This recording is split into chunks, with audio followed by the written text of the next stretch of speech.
Halo guys, Assalamualaikum warahmatullahi wabarakatuh. Nama saya Muhammad Tawakis Prabowo, asal dari kelas Strategi Operasi kelas E. Saya NPM 2001-2010-282. Di sini, saya akan menjelaskan kepada kalian terkait 4 kegiatan di implementasi strategi. Berdasarkan yang saya kutip dari buku.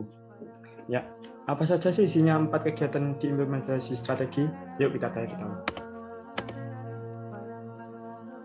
Menurut Carter dan Puchko, ada 4 kegiatan dalam implementasi strategi, yaitu yang pertama ada kegiatan perencanaan, yang kedua ada kegiatan pengorganisasian, yang ketiga ada kegiatan kepemimpinan, dan yang keempat ada kegiatan pengendalian.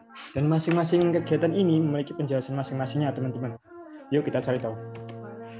Yang pertama ada kegiatan perencanaan. Kegiatan ini adalah proses perencanaan yang dilakukan organisasi atau perusahaan dalam menentukan bagaimana strategi perusahaan itu akan diterapkan. Ya, berdasarkan yang saya dapat dari buku, kegiatan ini meliputi pemrograman kegiatan, penganggaran, penentuan prosedurnya, seperti apa, kemudian kapan waktu kegiatan tersebut dilaksanakan. Selanjutnya, perencanaan kegiatan ini juga melibatkan penetapan tujuan tingkat operasi, perencanaan taktis, dan perencanaan bisnis tahunan. Akhirnya, hal ini melibatkan perencanaan tindakan dan merubah strategi tersebut menjadi tindakan. Ya, selanjutnya ada kegiatan pengorganisasian. Nah, setelah perencanaan tadi diterapkan, maka selanjutnya ada kegiatan pengorganisasian. Kegiatan di dalamnya meliputi penyesuaian organisasi dengan strategi, seperti desain organisasi, mendesain struktur organisasi utama dan operasional, pengorganisasian untuk implementasi strategi, pengorganisasian untuk tindakan, dan mengembangkan struktur organisasi. Untuk kegiatan selanjutnya, yaitu penerjemahan rencana tingkat perusahaan ke dalam rencana tingkat unit yang lebih rendah, mengalokasikan tanggung jawab untuk implementasi strategi, dan melibatkan orang-orang dari semua tingkatan organisasi. Misalnya, suatu divisi dibagi menjadi divisi ini untuk kegiatan ini, dan divisi lain untuk kegiatan yang lain. Ya, seperti itu. Ya, selanjutnya ada kegiatan kepemimpinan. Ya, kegiatan kepemimpinan ini meliputi pemicuan antusiasme pada karyawan terhadap tujuan, kemudian pemberian arahan oleh pemimpin, kemudian mengkomunikasikan strategi perusahaan terhadap seluruh perusahaan. Lebih lanjutnya, yaitu pemimpin juga harus bisa menyelaraskan tujuan strategis karyawan dengan tujuan strategis perusahaan dan mengelolanya melalui tujuan tersebut. Selain itu, kegiatan kepemimpinan juga meliputi kegiatan pelaksanaan, kegiatan SDM, dan pengelolaan faktor SDM. Dan yang terakhir itu ada kegiatan pengendalian.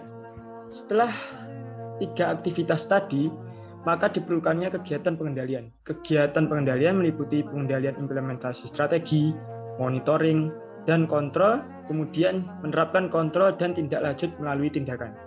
Lebih lanjut, hal ini biasanya menggunakan keseimbangan scorecard atau biasa yang kenal dengan balance scorecard, dan secara konsisten mengukur kemajuan dan kinerja.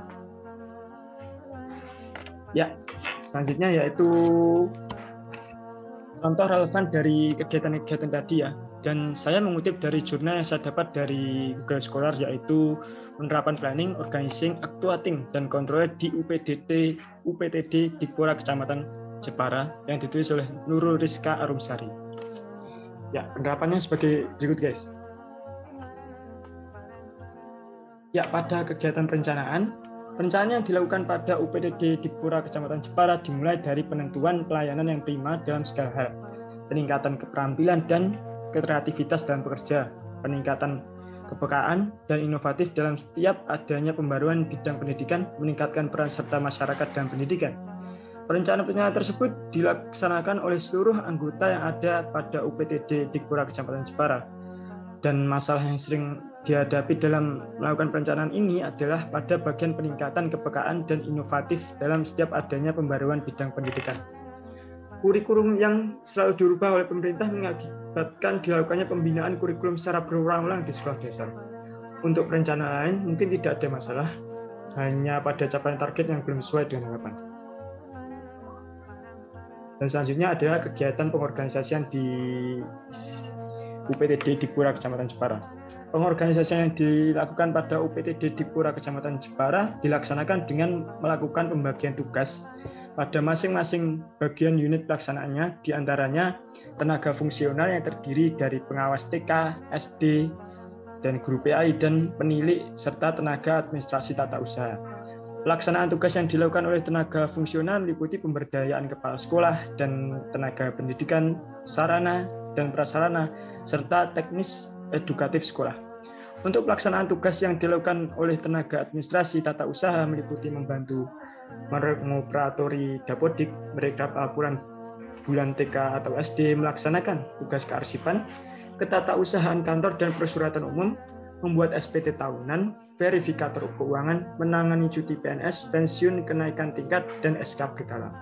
Struktur organisasi pada UPTD Dipura Kecamatan Jepara terdiri dari orang-orang yang berkompeten dalam pelaksanaan program kerja untuk tercapainya tujuan yang telah ditetapkan. Untuk menunjang dalam pelaksanaan tugas dari tenaga fungsional, dilakukan pelatihan-pelatihan untuk meningkatkan kompetensinya yang dilakukan oleh unit pelaksanaan teknis Kementerian Pendidikan dan Kebudayaan, dalam hal ini LPMP atau Lembaga Penjamin Mutu Pendidikan.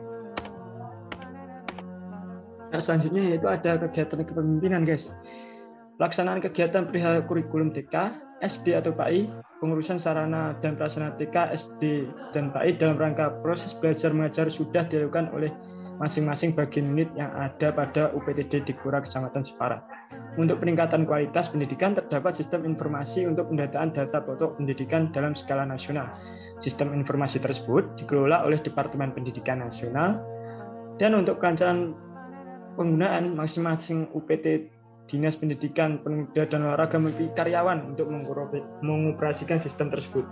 Kendala yang dihadapi pelaksanaan dapodik tersebut adalah masih rendahnya kemampuan yang dimiliki dan kurangnya karyawan dalam mengoperasikan sistem tersebut, sehingga dalam pelaksanaannya kurang adanya motivasi untuk mengerjakan pekerjaan sesuai dengan target. Maka di sini tugas pemimpin untuk memberikan pengarahan dan motivasi agar kesulitan tersebut dapat teratasi ke depannya. Dan yang terakhir yaitu kegiatan pengendalian. Di sini pengawasan rutin dilakukan oleh Kepala UPTD Dipura Kecamatan Jepara dengan memonitor secara langsung maupun tidak langsung kinerja dari tenaga fungsional dan tenaga administrasi. Untuk tenaga fungsional, pengawas dan penilik TK, SD, dan PAI, proses pemantauan kinerja dari kepala sekolah dan tenaga kependidikan dilakukan dengan pemantauan kesiapan tenaga pendidik dalam mempersiapkan silabus pembelajaran semester.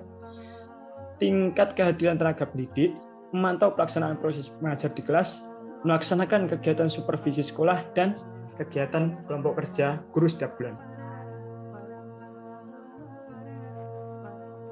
Ya, segitu dulu guys penjelasan dari saya. Apabila ada kurangnya saya mohon maaf. Terima kasih dan semoga ilmunya bermanfaat dan saya dapat nilai bagus. Wassalamualaikum warahmatullahi wabarakatuh.